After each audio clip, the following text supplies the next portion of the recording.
Grow bag ഒരുക്കുമ്പോൾ കരിയിലകളൊക്കെ ഉണ്ടെങ്കിൽ അത് ആദ്യം ഇട്ട് കൊടുക്കാം. നടീൽ മിശ്രിതം തയ്യാറാക്കാനായിട്ട് കുറച്ച് മണ്ണും കമ്പോസ്റ്റ് ഇല്ലെങ്കിൽ ചാണകപ്പൊടി ആയാലും മതി, പിന്നെ കുറച്ച് എല്ലുപൊടി, കുറച്ച് വേപ്പിൻ പിണ്ണാക്ക്, കുറച്ച് ചകിരിച്ചോറ്, ഇത്രയും എടുക്കാം. ചകിരിച്ചോറ് ചേർക്കുന്നത് മണ്ണിലൊരു ഈർപ്പം നിലനിർത്തുന്നതിന് വേണ്ടി മാത്രമാണ്. അപ്പോൾ വളരെ കുറച്ച് മാത്രം എടുത്താൽ മതി. പിന്നെ നടനായിട്ട് ഉപയോഗിക്കുന്ന മണ്ണ് ഒരു 2 ആഴ്ച മുമ്പേ കുമ്മായിട്ട് ട്രീറ്റ് ചെയ്ത മണ്ണാണെങ്കിൽ വളരെ നല്ലത്.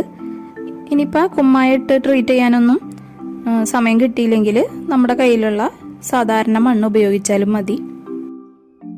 പോട്ടി മിക്സിലേക്ക് തൈകൾ മാറ്റി നട്ട് ഒരു 2 വീക്സ് നമുക്ക് പ്രത്യേകിച്ച് വളപ്രയോഗം ഒന്നും ചെയ്യേണ്ട ആവശ്യമില്ല.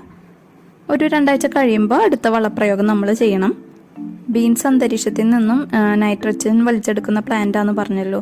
അതുകൊണ്ട് തന്നെ നൈട്രജൻ അടങ്ങിയിട്ടുള്ള വളങ്ങൾ അധികം കൊടുക്കേണ്ട ആവശ്യമില്ല.